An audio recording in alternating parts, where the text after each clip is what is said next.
You describe yourself as a financial freedom expert. I'm community-based, heart-based, and help-based. Financial peace, that's the biggest thing for me, really. To take emotional pressure off of people's finances is the big one. There was no hidden agenda there, other than I just want to share this with other people. I will happily take a hit on revenue if it serves the community better. I've gone from crying about the fact in a happy way that I made £10,000 in a month to last night we rolled over the £2 million revenue for 2025. In today's episode, you're going to meet Lewis Crompton. Lewis is a financial freedom expert who teaches people how to trade. In today's episode, you're going to hear how he has built his business to just declaring £2 million worth of revenue and how he's balanced purpose with profit and the key roles and the key hires he's had to build into his business and the processes that have allowed him to get to this stage. Welcome to Don't Work Harder, the business show brought to you by Atomic, and I'm your host, Suman Randhawa. This is the show where we teach you how you can take huge leaps in your business, not just by working harder, but by working braver. Lewis, lovely to see you. Thank you so much for coming in. Thanks for having me. So, your mission is to help 1 million families live with less stress and more financial freedom. And you describe yourself as a financial freedom expert. Does that feel like that's a good description of you?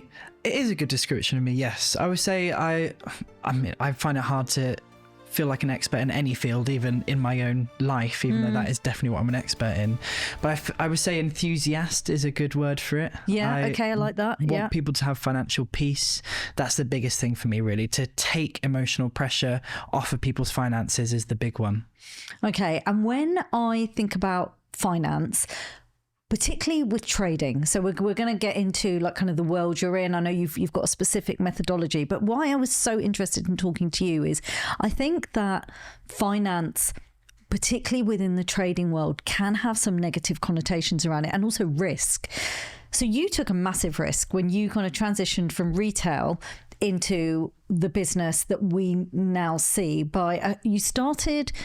put money on a credit card and did a course. Was that a financial trading course with Rich Dad Poor Dad? Is that right? Have I got that right? You've got that right, yes. Okay. So it was a credit card, but it was also a loan because it was that expensive. One wasn't enough. So I had to double up on the debt. Okay. Yeah. So you took a really big risk to learn about an area that, where possible, you want it to be as risk-free as possible. Yeah.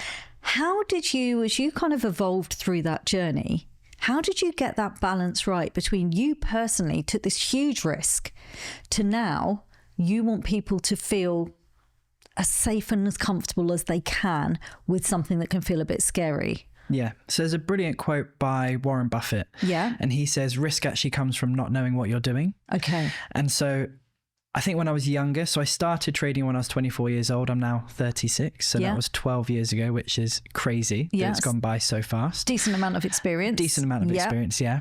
And when I started, I was way more risk happy.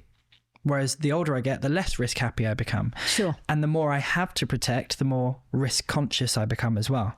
Whereas back then I didn't have a pot to piss in. Yeah. And therefore I didn't really have anything to defend. And I just thought, well, if this doesn't work out, yes, okay, I've then got debt that I have to pay off, but what's the worst that can happen? I continue working my rubbishy retail job that isn't lighting my fire, and I'll just pay off that debt in that way. So yes, I got into debt, but it was manageable in the sense of I'd done all the calculations to make sure I could pay it off bit by bit each month without having to get in a worse and worse situation. Okay, so when we look at that evolution, I'd love to kind of find out how you went from retail to Rich Dad Poor Dad to now running the scale of the business you have.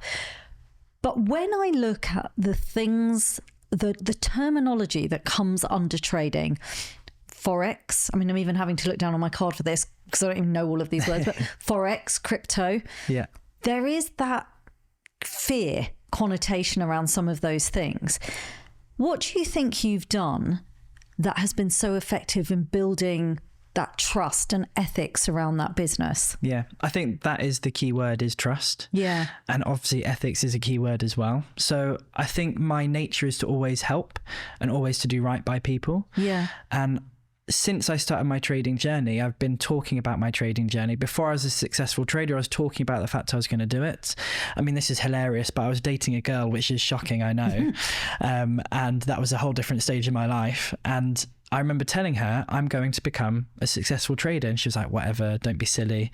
But I just started this process. And I was happy to talk about it, share the wins, share the losses, share the real process behind it. Because it's not an overnight thing. Yeah.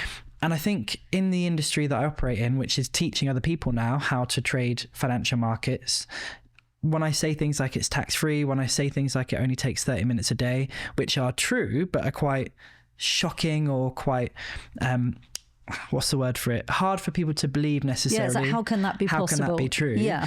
As soon as I take 20 seconds to explain why that can be true and how I can show people and prove to people why it's low risk and high reward. And I invest in property as well now because of trading. So when I can actually get a chance to talk to people about those things and have them understand where I can say those things from, and also just helping people over and over again. I did loads of teaching for free for 6 years before I set up my education company. All of those things I think have really helped build that trust. And we talk in business all the time, don't we, about like, know and trust. Yeah. And so I just let people get to know me. Yeah. I share my personality, I share my journey, I share my story. I'm definitely a little bit undiagnosed ADHD, and part of that is being an oversharer.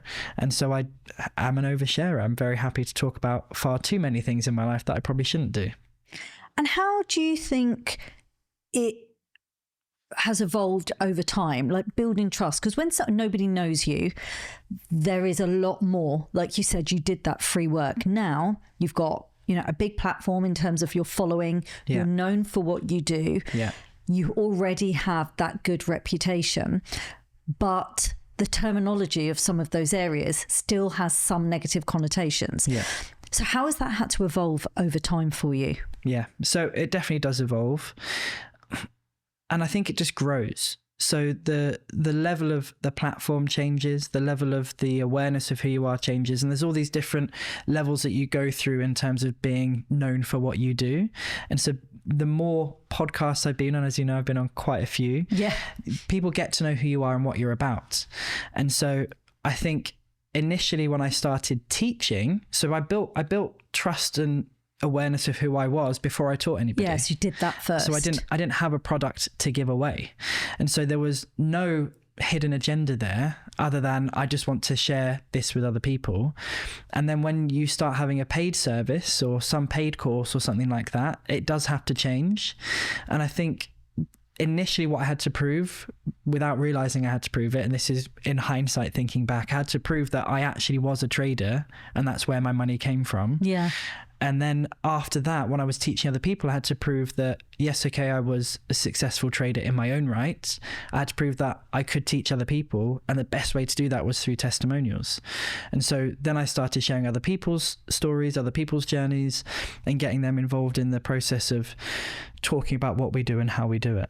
And can you remember what initially was effective in attracting people who were willing to start paying for a service versus here's a destination I can come to get really good advice to I want to now pay? Yeah. Can you remember what felt effective? This episode is sponsored by Videonary, the brand new video tool which is designed to help create business videos that feel simple and not stressful. With Videonary, you've got an all-in-one tool that will allow you to script, edit, plan, and even record all your videos in one place without the need for some huge big production setup. And if you're anything like me, video content can take me hours to produce. No longer needs to be the case. And if you want to be one of the first to access Videonary when it launches later this month, head to videonary.com to join the waitlist and for some early access bonuses. Can you remember what initially was effective in attracting people who were willing to start paying for a service versus here's a destination I can come to get really good advice to I want to now pay? Yeah. Can you remember what felt effective?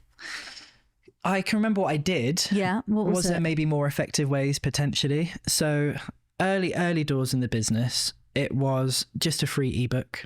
That's all it was. And this was all accidental, to be honest. Right. So I didn't accidentally write the ebook. It took me 2 years to write it because no accident. Yeah. I'm not, well, ChatGPT didn't exist. Yeah, of course. So if you do read the ebook that's still out there, it's terrible with grammar, terrible with spelling. I do need to update it. But that gave people an insight into who I was, the journey I'd been on, and that helped build that trust. But it was just free. There wasn't anything paid. And originally it was meant to be a way to lead people to the person who taught me, so Rich Dad Education, but people didn't want to go there. They wanted me to teach them. So then I put together just a set of course materials, and what worked really effectively was to make it ridiculously cheap. So it was about £50 to begin with before I'd even finished the course, so I could get people in, so I could get people to understand that I'd put a lot of work into it, that it was really good information and really good education. And then I had it on my website for £500 once it was going to be finished, which is crazy because it's worth way more than that, all of that knowledge. But you 10x the prices anyway, from the 50 to the 500. But not even. So there was a 10x on the website to build value, as we're taught to do, into just the £50. Oh, it was still the £50 It was still charge. the £50. And then someone accidentally bought it for £500. I didn't even realise my website would allow them to do that.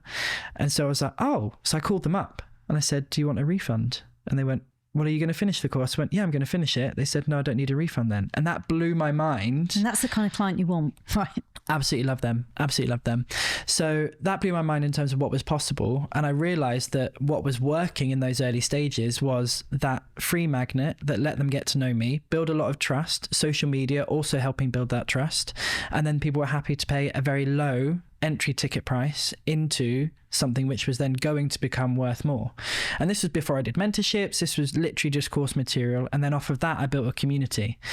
And so that was incredible. And was this a social media community? Is it Facebook community you built? So I have a Facebook group, but our actual community is held on Discord now. So back then it was Telegram, and now we do that on Discord. And is this a paid community? That was paid community, yeah. Okay. Yeah. So early doors, as you were transitioning from the giving loads of value, being known as someone who is achieving this for himself, you had the ebook, which was a way of kind of building the community, and then you were transitioning people into a low ticket community membership. Yes. Okay. So ebook to Facebook group. Yeah. Where I was actively showing up every week doing free training. Yeah. Then the upsell from that became a course, which I hadn't finished making at the time. So I launched it when I'd only done the first 4 weeks out of 12, which was just about £50 to begin with. Okay. Eventually was going to become 500, and then into a paid community, which kind of worked as a training element instead of a mentorship, because I didn't do mentorships at that point. Yeah. And the reason why that paid community was so effective is because of all the screenshots of people saying this was amazing, this was brilliant, they were getting results, they were making progress, that the support was fantastic, that the community was fantastic. And so that paid community has now continued on through as well.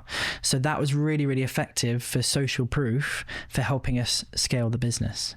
And it's interesting because most people, when they launch a business, particularly where it's a service, almost start with the one-to-one, and then when they realise there's only one of us and there's only so much you can deliver, then end up going to the group. Yeah. Where was the modelling inspiration for actually starting with group? Yeah. I had massive imposter syndrome, and I didn't feel like I would personally be adding value in a one-to-one setting talking about trading. I felt like the course material was good enough. I'd poured my heart and soul into the course material to make it everything that I felt people needed. And so I didn't expect or realize that people would also want to have live in-person mentorship and training. So that's why I didn't do it. And also imposter syndrome. And how many years, Lewis, has this now been running? 6 years now. And how many people in this time do you think have been through the doors of the programs that you offer? Now you're asking me. Hundreds? Yeah. Hundreds. No, probably, well, if you talk about even just one of our early doors, because now we have a different model, which is still ebook if people want it, but we mainly push a free masterclass, which is a 90-minute masterclass. Is that promoted as the event? Yes. Yeah. Okay. So we have a 90-minute masterclass event, but then off the back of that, they can go to a £95 5-night or 2 full-day training, which is incredible. Online or? Online. Yeah, online. And the reason I say it's incredible because they actually get to know us and I get to know them, and I'm all about connecting with people. So it's live training. Yeah. Okay. Where we actually do coaching, mentoring, feedback, not just knowledge over that week. And so it's brilliant. I love them. I mean, they are very intense for me, but I love them. And that is then what leads them into mentorship with us after they've actually got to know who we are and what we're about. And again, that's a brilliant way for us to build trust. And how do you get that balance right between, because you said something that was really interesting there, which is that people were wanting to work with you and not with maybe some of the bigger organizations. Yeah. What did you find was effective there about not choosing a big business that probably had thousands and thousands of people that had been through them versus an individual who had shared their own story?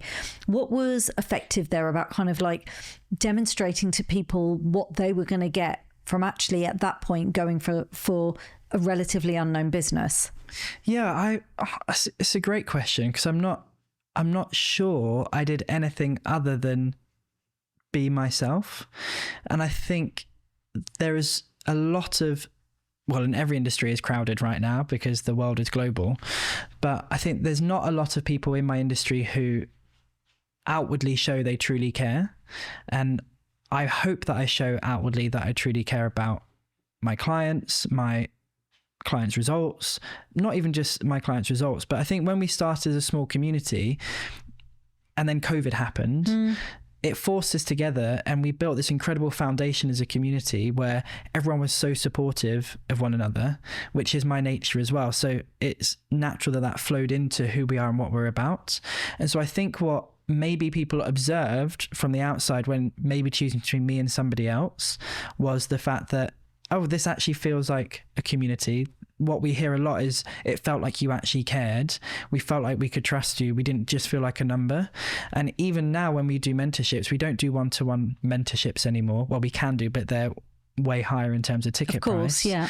But we do small group. So we have a maximum of 5 people in the early stages. And when we get into more depth, it becomes a maximum of 4 people. Whereas the bigger guys, even though I'm a fairly big guy now, they don't operate that way. You become a number in a sea of people, which even reflects how we make decisions about how we manage a community, what types of events we do. I will happily take a hit on revenue if it serves the community better and allows the community to connect with one another more so. So that's I think always been a core value of ours, is to enable our people to connect and to feel loved, to feel cared for, to feel supported, not just in their own trading journey, but around that as well. And that model that you have in your business, so you speak about we, and I know from kind of obviously doing my thorough research, you're not the only person that delivers. Actually, you have a team. How did you get to that point, and what are those crucial roles that are allowing you to have a little bit more balance but also scale, because you can now reach so many more people? Didn't happen overnight. When we started doing mentorships, I was delivering them one-to-one after I realized people wanted them, and they were terrible. The mentorships were absolutely shocking. In what sense? What felt shocking about them? So we did them, the way I did one-to-one mentorships was 6-hour block with a half-hour break in the middle. Wow. Just throwing information at people, just throwing it. And I realized people weren't actually learning on the mentorship. Where they were learning was then in the community. So what we've done now is we've completely transitioned them. So it's now a mentorship which is delivered over minimum 8 weeks, if not 6 months. And so people actually get to learn, they get to absorb the content, they get to allow it to percolate in their brain, and they also have the community support and the course materials alongside it. So everything we do is just way more supportive and focused around them getting that success. So that's why I say they were rubbish when we first started. And it's interesting, isn't it? Because particularly when we're starting out, is we think that over delivery is what is going to win us more clients. But like you rightly said, you start to realize that it can only penetrate to a certain point because people need time to let it sink in and to actually exercise it. So as you started to move and you realized that you were needing to serve in a different way, how many, are there associate coaches within your business, or who does the delivery? So I will answer that question. I'll step back a little bit as well, because I think one of the most effective things I did to help grow the business or expand the business or to grow that trust factor is we weren't doing paid ads. I had no concept of how to make that work. And so mainly we were growing through word of mouth, or through partnerships with other small communities. Yeah. And the reason why we grew so well through word of mouth is because, again, we created an incredible environment for people to connect with one another, and people wanted to invite others into that. Yeah. But also at every stage through that journey, I was asking them for feedback. What should we do next? What do you want from us? Well, me at that stage, what do you want from me? What do you want me to do more of? What do you want me to do less of? And again, that's a theme which I continue to bring through, although it's a bit more structured now versus me just going on Instagram or whatever and saying, help, I don't know what to do next. But even picking a logo, I would ask them, what do you guys think? Which is your favorite? So we created this real sense of ownership around the business and ownership around the community from people who were our members. So that really, really helped. That was really effective. Yeah, I think the creator cohort concept is actually a really interesting one, particularly when it's, you know, the first iteration of a program that's going out. So that kind of helped you recognize, right, what are the opportunities here and where are there still gaps and what are people tapping into? And then how did you take it from that stage to the scale at which you're delivering now? Yeah, so funny enough, last night was a big moment for us, because talking about scaling and growing the business, I've gone from crying about the fact in a happy way that I made £10,000 in a month, and that absolutely blowing my mind, like absolutely blowing my mind, to last night we rolled over the £2 million revenue for 2025. Congratulations. Which is, that is phenomenal. It is phenomenal. And it is. I can't actually process it, to be honest. I'm hoping tomorrow night when I go for drinks with friends, I'll be processing it then. Yeah, I hope so. But yeah, it's absolutely baffling to me. And the business has completely changed. It's completely grown. One of the biggest game changers for me is having a general manager. I didn't realize that's the job I was doing for years and wondering why I was burnt out, because I was doing everything plus delivery, plus marketing, plus social media, everything, absolutely everything. And now I have a general manager who is incredibly numbers orientated, very commercially orientated, which isn't actually me. I'm community based, heart based, and help based. I feel like that was quite a good little 3 there. That's going to make a good soundbite. It's going to make a great soundbite. Yeah. So you were saying, so you recognise that you needed a general manager into the business to allow you to do the pieces that you are really good at, which was the heart, the delivery, and the community. Yeah. Now, I know you came from a retail background, so it's interesting that you picked the role of general manager. How did you know it was a general manager that you needed? So I didn't know that to begin with. Okay. And the first hire I made wasn't a general manager. Okay. So the first hire that I made was another coach. Okay. And that is just because, again, the way my brain is wired, if I'm saying the same thing over and over again, I shut down. Yeah. And as much as I love what I do, I'm passionate about what trading can do to help someone, explain to somebody how a chart moves, of course, for the 1000th time, and make it still sound like it's the first time, makes my brain go to mush. I just can't do it. And it sounds absolutely awful, but I'm sure a lot of people will sympathize with me. I was getting to the point where I was doing these over and over again, and I was sat in a session with a client who's paid me thousands of pounds to work with them, and I'm falling asleep. Genuinely, like having to stifle a yawn, like keep my eyes open. And I'm like, this isn't right. This isn't fair on the client. I'm still giving them everything they want to get, but it just doesn't feel energetically like I'm doing the right thing for them or in my own business anymore. And so that's what prompted me to hire from within my own community. So I brought on a couple of other people to help deliver the mentorships. That makes sense. So people who had learned and were doing really well then became an ideal candidate to help with delivery. Okay. Yeah, that makes absolute sense. And one of the really proud things for me is every single one of my coaches is someone who started with me, became a successful trader, and now is teaching other people. Okay. And I love that. That's brilliant. What 2 or 3 things would you say were the most important factors of taking you from that days of the 10K month to the days of the, just under 200K a month? What would you say it is?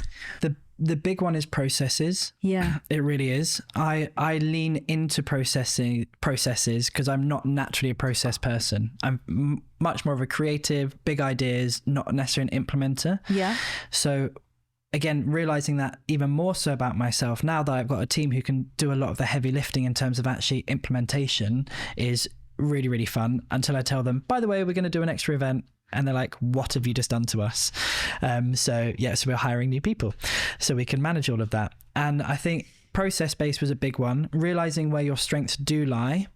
The problem I had early on in the business was that my strengths did lie in coaching and teaching. My parents are teachers. My parents are teachers. It's in my blood to teach. I love to teach, but I can't teach the same thing over and over.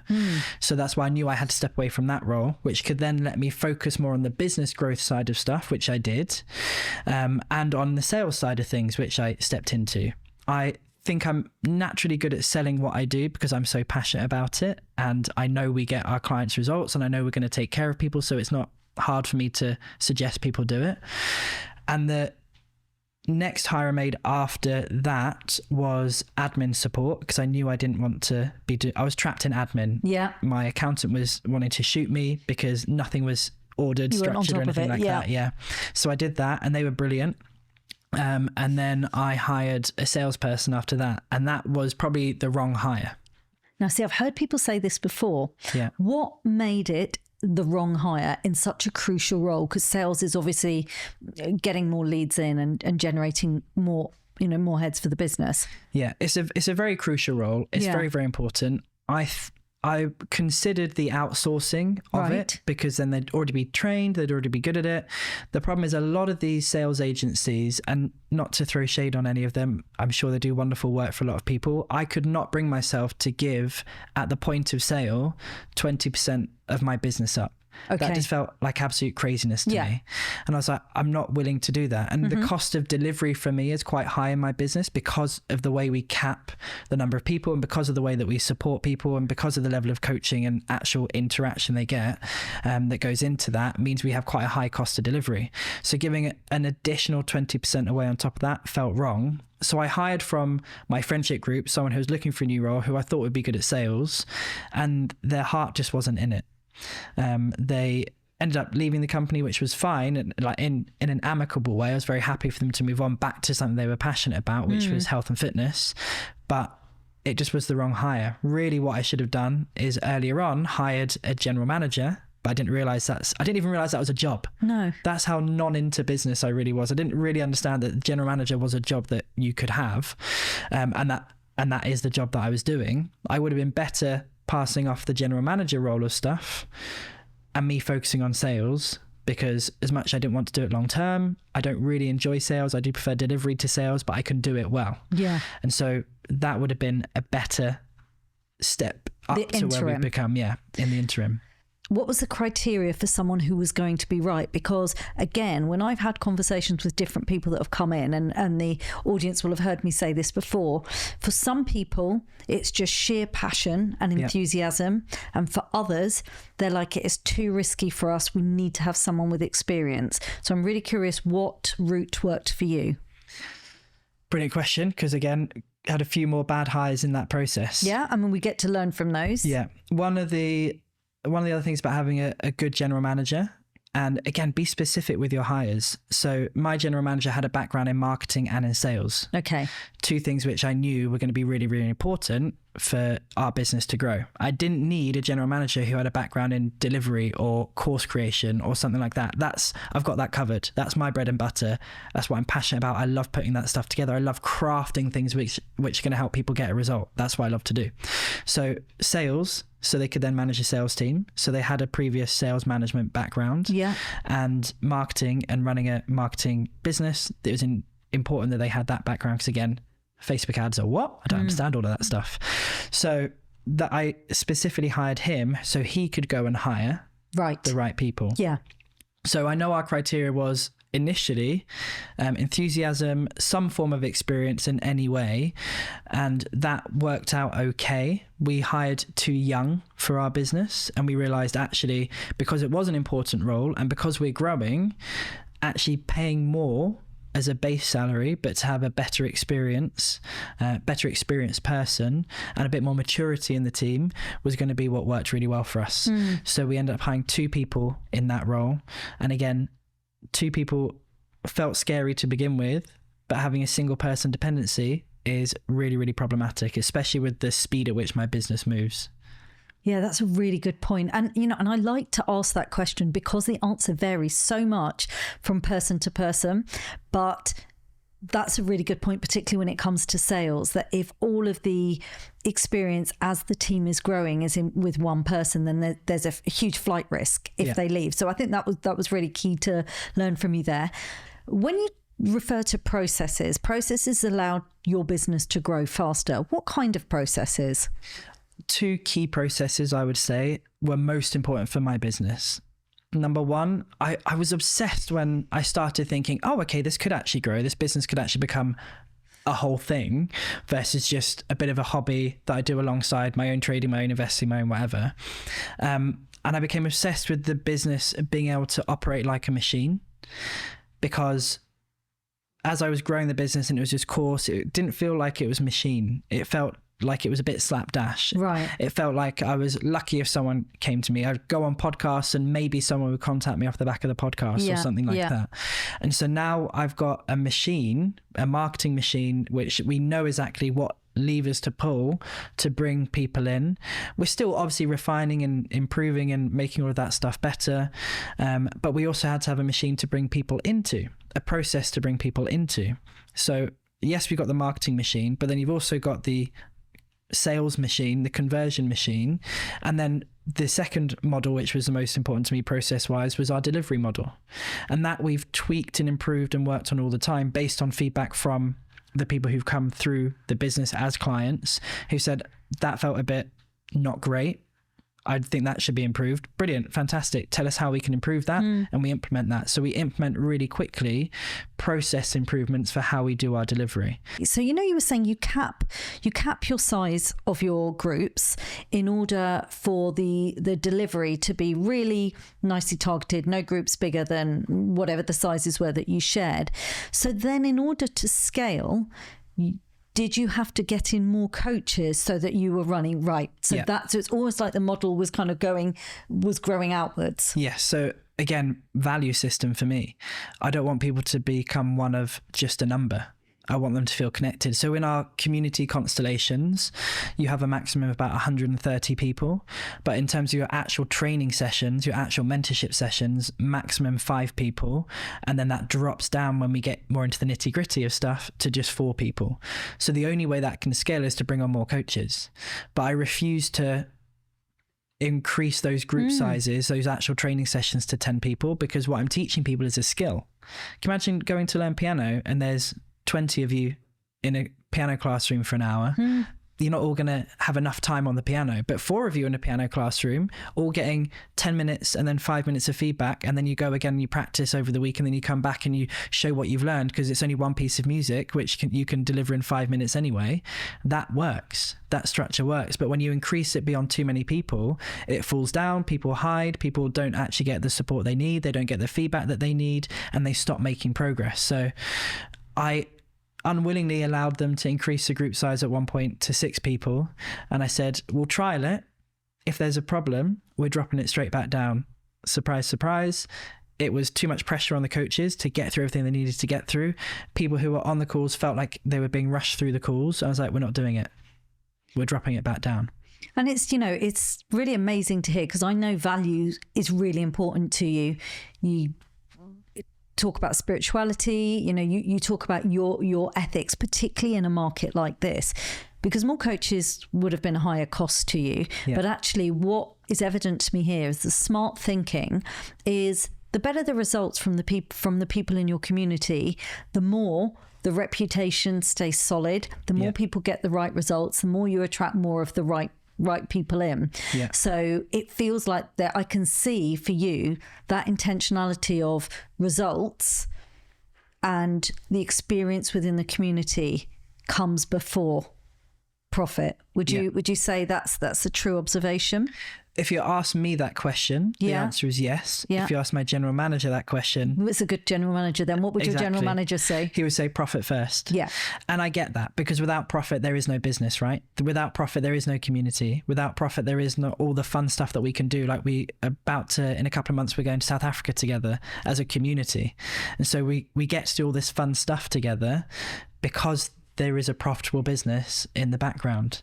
And so it's really, really important to us, well, to him, that we make profit. For me, it's really, really important that we look after our community. So we do have a little bit of a tete for tete every now and then, which I think is a really healthy balance. Yeah, definitely, because that means that there is somebody else in the business who is kind of looking at the numbers whilst you're making the decisions that maybe might be led from your heart. Yeah.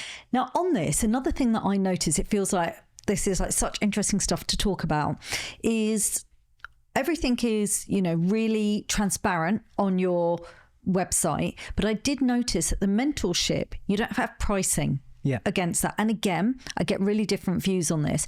From your experience in business, what was it that led you to decide that you weren't going to put pricing for your mentorship on your website at the time of this conversation? I know these things change, but I'd love to hear your thoughts on that, Lewis. Yeah, and at the moment, we still don't have mentorship price on our website. Yeah, that was the one. Yeah. For me, I think it's unfair to have someone make a decision or a judgment about your pricing without understanding value. Mm-hmm. And so if I just had 10,000, 15,000, 20,000, 5,000, whatever it is that the mentorship fees are in the future, because again, pricing changes, they will make a judgment without knowing any information about who we are and what we do. Reading blankly, you get this, you get this, you get this, you get this, I don't think allows someone to make a true and informed, a value-based buying decision. What does allow them to make a decision like that is having come along to one of our pre-trainings. Now, they're intentionally low ticket but high impact, because I know that when they're on a full mentorship with us as well, they have high impact. Yeah. But they get to actually know us. And our core way of doing that, like I said, is the 5 nights or the 2 full days. I really like the 5 nights because they get bit by bit understanding of who we are and what we do, but also they get to practice this skill set for themselves and decide, is this actually something I want to do? And to spend £95, £97, whatever it is, to do that, I think is well worth people's time, because I would rather someone did £97 and decided, do you know what? Not for me, actually. Yeah, of course. And then they don't waste thousands of pounds on a full-on mentorship. But if they spend the 97 and then they are in the mentorship, they're in. And we have an unbelievably low refund request rate. Unbelievably low. You're talking less than 5%. So do you offer a money back guarantee? We offer 3 incredible guarantees. Okay. Well, again, we have different guarantees at different levels. Yeah. So if someone really doesn't enjoy the £95 course after the first night or first 2 nights, 100% money back guarantee. It's not for you. That's all good. We'll part ways. Probably not my ideal client anyway then. I'm happy to say goodbye on amicable terms. If they do a mentorship with us, we have 3 guarantees, and these are super powerful. I've never seen anybody in my field offer these, which maybe says I'm crazy. I don't know, but I'm so confident in what we do and how we do it. I've got no problem offering it. So the first one is that if you stick to our methodology, that you cannot lose all of your money. And this is the STAR methodology. STAR trading method. The STAR trading methodology, yeah. So if you stick to that, it's impossible for you to lose all of your money. Okay. And that's a big fear that people have, is that I'm going to lose all my money if I do this. So at the very least, you won't lose your money as long as you follow the structure. Yeah. The second one, and that's not to say you won't have a losing trade or lose some money, but it's impossible to wipe out everything because it's low risk, high reward. Okay. The second one is that if you don't grow your account, so grow your money in your first 10 trades using our method by 10%, which if you compare that to the bank is incredible. Yes, when you think of interest rates, So if you don't have a 10% growth on all of your money in your first 10 trades with the money that's in your account, rather, I should say, then we'll gift you that money to bring your account up by 10%. Fantastic. Because we're just so confident in what we do and how we do it. And the third one is, depending on what mentorship level you're on, we will work with you until the goal of that mentorship level is complete. So if you're on our 6-month mentorship, for example, you should be trading all 3 of our core strategies live, which means you should be making between 5% and 10% return growth on your money every single month. So if you aren't trading all 3 of those strategies live, by the end of 6 months, we'll continue to mentor you and work with you until you are. Brilliant. Yeah. Has that changed? Has having money back guarantees, or, you know, the guarantees you have in place, has that changed the kind of client you attract, do you believe?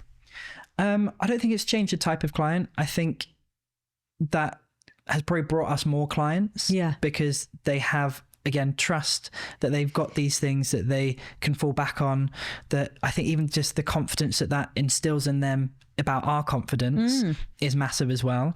I think a big thing for people is they want to know their hand is going to be held the whole way through this process until they get the result which they're told they can get. And so I think it's brought us more clients. I think it's made people happier to pay higher ticket, because they're like, okay, well, I may be paying higher ticket than elsewhere, but I'm only going to be one of 4 or 5 people on a call. Because there's that as well, of course. Because there's that as well. And I've got these guarantees that I can't lose all of my money. I'm going to make a 10% growth in my first 10 trades, and they're not going to give up on me until I get to the end of that mentorship, the goal of that mentorship achieved. So I don't think it changes them, but we definitely get more of them, I think. And how soon did you introduce that into kind of running that structure of programs and mentorships? Gradually. Yeah. So I had business coaches over the years, and they talk about guarantees. So the only one I ever had to begin with was the first one, which is you won't lose all of your money. Yeah.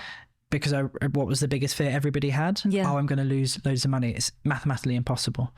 So the second one was a bit of a brainwave. Just one day on a train, funny enough, heading somewhere. And I was just thinking about these guarantees and how important they were. And I just went, well, we could do that. That's pretty cool. Can I do that? And I was like, can I do it? And I was like, do you know what? Yeah, I can do that. I'm going to do it. So did that. And then the third one was just, again, realizing, well, what is it people are worried about? What is it I'm hearing from the community? Or even before people start up with us, I was hearing that they were nervous. What happens if I don't get to this point by this point here? And so we solved that problem for them as well. So again, my whole focus is them getting results and feeling confident and peaceful. So all of my guarantees, yes, solve a fear for them, but on my side, what they actually do is they take emotional pressure off of their learning journey, off their trading journey, and off their financial journey. And do you find, particularly in the way that the economy is changing and the conversation around cost of living doesn't stop, is that shifting the reason that people are wanting to learn to trade? Definitely. I mean, who doesn't want more money? Particularly now. Yeah. I think what's steadily been happening over the past couple of years is, well, there's a couple of big themes happening here, but over the past couple of years, I think people are becoming more and more aware of that they can't trust the government to look after them in later life, that people suddenly have become aware of inflation and the impact that has on their money, and erodes their money and the value of their money over time. So even if you've got money in this pension fund, which is going to grow to $1 million in 30 years time, well, actually that $1 million in 30 years time is probably only going to be worth today's $500,000. And can you really live the rest of your life on that? People are suddenly realizing that they get taxed on their pensions when they draw it down as a pension. People are realizing that all this stuff is happening that is making their financial future harder and harder work, and therefore they're wanting to take financial control over their future. And trading is the best way that they can do that, in my opinion. The bigger topics around all of that, I think, are the cost of living. Yeah. Life is getting harder and harder for people. People are realizing, and have realized for many years now, that a sole income for themselves and for their families doesn't work. And so they need to figure out a way to generate income or more income outside of just the traditional 9 to 5. And that probably leads really nicely into one of the things I wanted to ask you about, your thinking around your business model and multiple revenue streams, because I know you trade for yourself, property investing, obviously running this business. How has having multiple revenue streams supported you as you have scaled and grown your business? Yeah, so this is 100% something I believe in. Right, so it was intentional for you to do this. 100% intentionally. I mean, I'm a child of rich dad, poor dad. Yeah. So I have always believed in multiple streams of income. One thing that I think is interesting about my journey over the past 12 years is I've cut them down versus increasing them. So I had a number of probably about, well, there's that quote, isn't there? The average millionaire has 7 income streams or something like that. So I used to have a lot. I had 3 different property investment companies. I shrunk that down to being just one. Yeah. I had a couple of different business ventures that I was part of. I shrunk them down to just one core business, which is Star Trading. I had my own trading as well. That kind of opened up the doorway to everything. At the time, I had a job income as well when I first started, so I cut that out as well.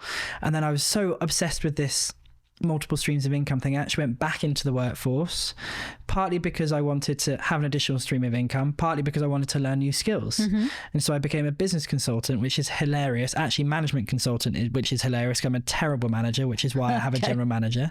And I only lasted about 18 months. I was like, nah, working world is not for me. So I cut that one out as well. And so yes, I've always believed in multiple streams of income, but I think sometimes because we hear that and we understand that's a good thing to do, we jump into them too early. And so I think having structure and stability around what I do now enables me to have true financial peace, because if my business goes to nothing all of a sudden, I've still got my own trading. I've still got income coming from property investments. I've made my property investment journey a lot simpler than it used to be, because the only time I've ever lost money investing is in property. Don't like it, hate it, but we'll still continue to do it for diversification, but very differently to how I did it before. And I'm shifting to how I invest. So I'm now starting to invest in other companies versus just invest in another property, because that doesn't bring me alive. So yes, multiple streams of income. But I think one of the ways that that's changed is it's becoming multiple streams of income from multiple sources of my own passions versus just random streams of income. Yeah, really interesting. And obviously, the nature of what you work in is around money, but I think for any business owner where sales is what allows you to make money, often there is that battle between, I want to do something ethical, I want to build a business with purpose, and yet here I am growing money. And I know spirituality, and I've talked about faith, has been a big part of your life and growing up. How do you balance that I'm allowed to make good money with, I want to make sure I'm building a business of purpose? Love that question as well. So I have struggled with this in the past. And I think what I more struggle from it, the angle I more struggle with it from, is there is so many people in this world who are in lack and who are struggling financially. And what has made me this person that I no longer have to? And it is choice, it is decision making, but there's so much that feeds into that. One of the things I'm constantly grateful for is just my personality.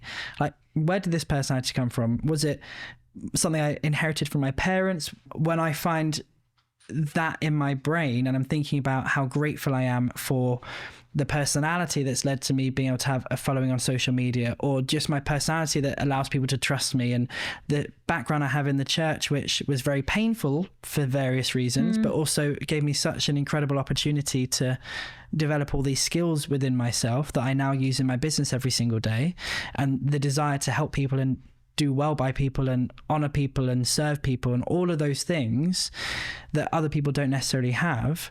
That is where I more think I have an obligation, a moral obligation, to make more money, to help more people. That's really where it comes down to for me. Of course. And so wealth creation for me is a moral obligation. Yes, I get to inspire other people to do the same, but also I just feel so grateful to have what I have, and I want to share that with others.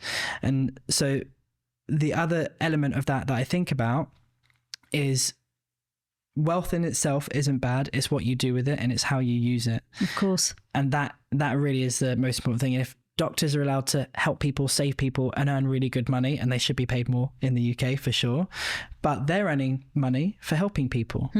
Yeah, it seems to be in service-based industries or education-based industries, you're told off for helping people whilst making money. And that's never made sense to me. And as you said, it actually gives you more choices. So, you can do more to give back. One thing I wanted to ask you about personality.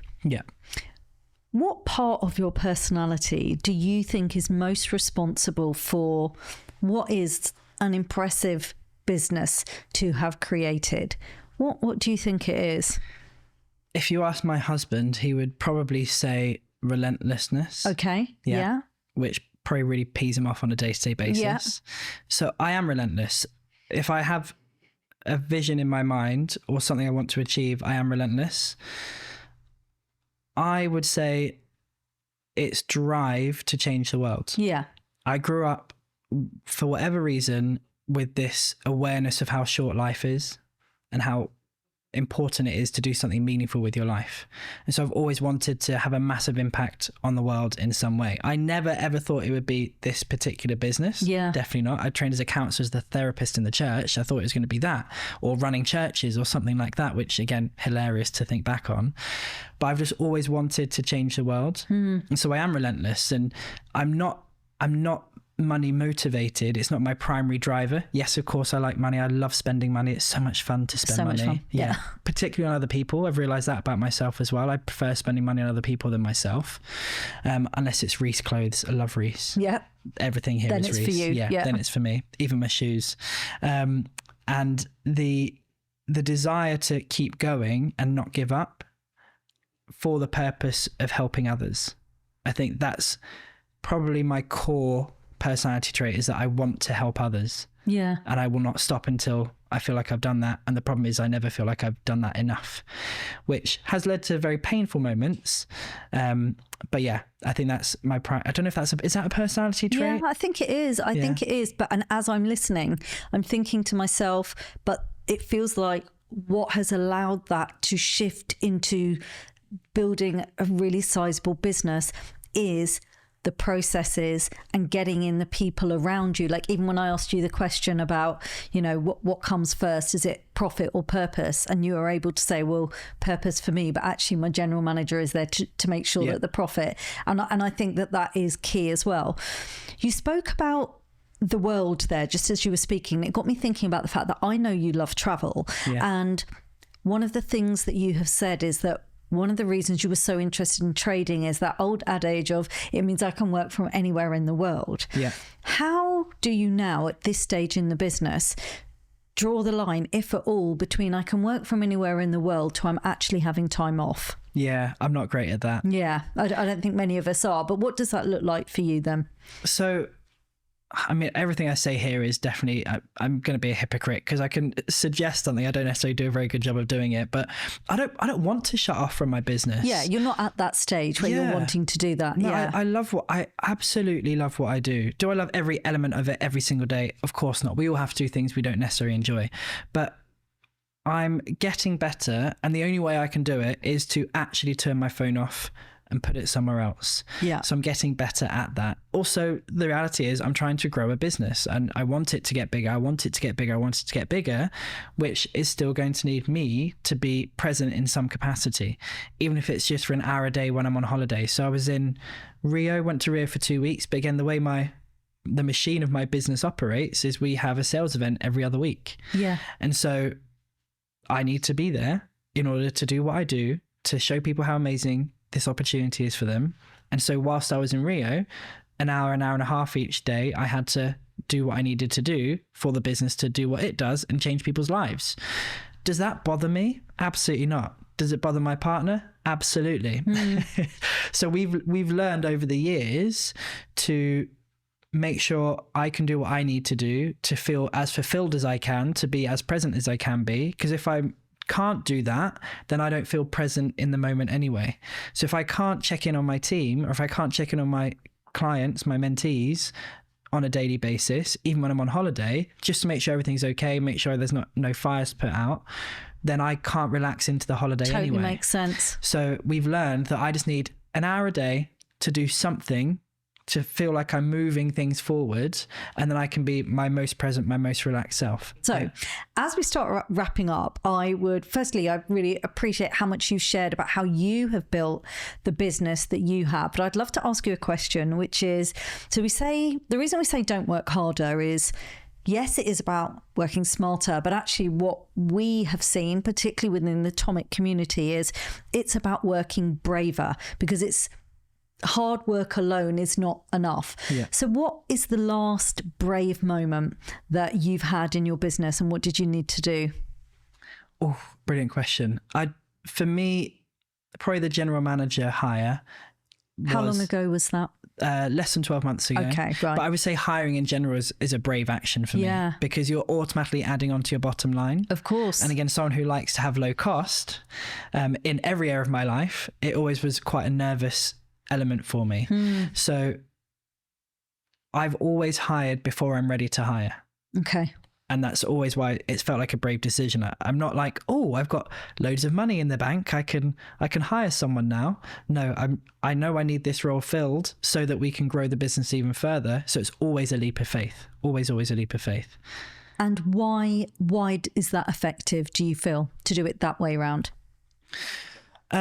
For me, it's effective because I am a leap and then figure it out after type person. So it forces me into a level of activity. Yeah. And it forces them into hopefully a level of activity, which brings an energy into the business, which means everyone is then pulling harder and pulling forward.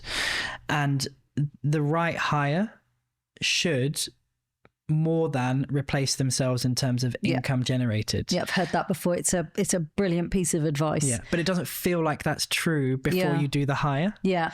So when I brought my first coach on full-time as a full-time salary, I did not have the money in the bank to pay them. I'd told myself I'm going to wait until this point when I've got this much money in the bank, in the business bank account, then I'm going to hire them. And one day I just woke up and went, that's the wrong decision. I need them now. And that's going to take this time off of me so I can then do this time over here. Which will then generate more money. Yeah. Brilliant. Right. We have a bit of tradition. Thank you so much, Lewis, for all that you've shared. I've got two final questions for you. So one is, we've got a little bit of a game we like to play. So it's a 60-second clock, 60-second, not 60-minute. So it's 60-second clock. I'm going to ask you a question that's probably relevant to your area of expertise. So it'd be great if we could tie it into kind of your area of expertise, and then just what comes to mind that you would answer within 60 seconds. Okay. You up for that? Totally. Okay, amazing. So what financial habit would you say has been key to your success that others can easily adopt? I've got it. Ready? Yeah. Gosh, okay. I can see you're ready. Ready? Go. Money pots. Different money pots. Money pot. Tell us more.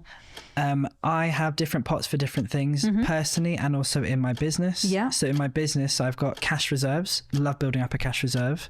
So I get about 6 months worth of operating costs set aside, so no one needs to worry, no one needs to panic. It means we can try new things without worrying.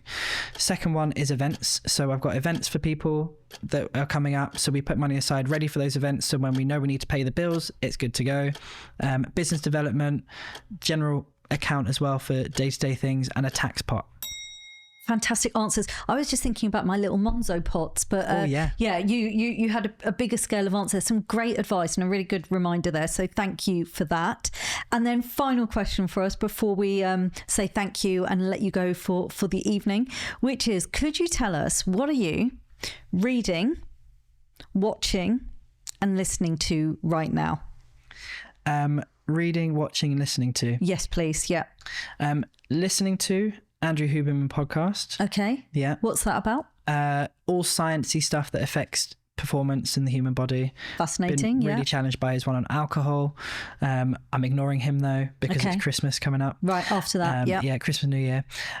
What am I reading? 2 books. I read a storybook before I go to bed every night. Yeah. Not the same one. That would get very boring. Yes. At the moment, it's a book called The Lies of Loch Lamora. Okay. Love it. Really, really good book. And non-story book, so non-fiction book that I'm reading is oh my goodness, what's the title? It's something basically about manifestation. Okay.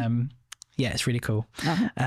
Really challenged me on that as well, getting really clear. Long story short, I know 6 seconds. I had lunch with Michelle Visage. Oh, this one's not 60 seconds. Okay, thank goodness. So you can tell us more. Yeah. So I had lunch with Michelle Visage. I wanted just drops that in. Yeah. I paid for it from a charity auction thing. Oh, again. Okay, fair enough. Yeah. She's not just my best bud. Yeah, I'd love her to be. Yeah, not yet. I'm working on it. If she responded to my DMs, then maybe. Yeah. But I asked her just about my trajectory and my career and everything like that. And it feels weird to say career, but you know what we mean when we say that. And she was like, the problem is you're really clear on what you want to do for other people. You're not clear on what you want it to do for you. Okay. And I was like, oh, Michelle, what a lovely little truth bomb there. So I've started becoming more aware of what do I want it to do for me, because again, one of the negative things from the church is you always focused on other people, you never really focus on yourself. You were always lesser than and everybody else was greater than. So I'm trying to get out of that habit with the visioning and the manifestation side of stuff. And then watching I'm watching Stranger Things. I've been told that I need to get into that. Yeah, so I'm on the final season. My sister wants to watch the next episode released on Christmas Day, so I need to get it done by then. Okay, all right. Yeah, I think I'm going to add that onto my list. Lewis, thank you so much for coming in to see us and for all that you've shared. Thanks for having me. It's been great. Fabulous. Another interesting episode of Don't Work Harder. And we always pride ourselves on having really honest conversations with entrepreneurs. And what I want to share with you is the tangible experiences that they've had. So I think the big takeaways there from Lewis are he doesn't get to entirely switch on from his business. He has got a dimmer switch way of working. How key hires have been crucial in allowing him to scale so that he's getting that balance right between delivering with purpose and making sure they're having a good customer experience with making sure there's profit in his business. And also his strategy there around where he's not sharing pricing and why he's not sharing pricing on the website, and also the money back guarantees. I think there's so much we can learn from that model, and what the key and crucial parts are that will take you from where you are in your business to the next level where you get to scale. So yeah, thank you to Lewis for his honesty and all that he shared there. Thanks so much for listening to Don't Work Harder. If you enjoyed the episode, please subscribe and share. This show has been brought to you by Atomic, the home of epic business growth. Head to our website at atomic.site to hear more about our business programs and epic events.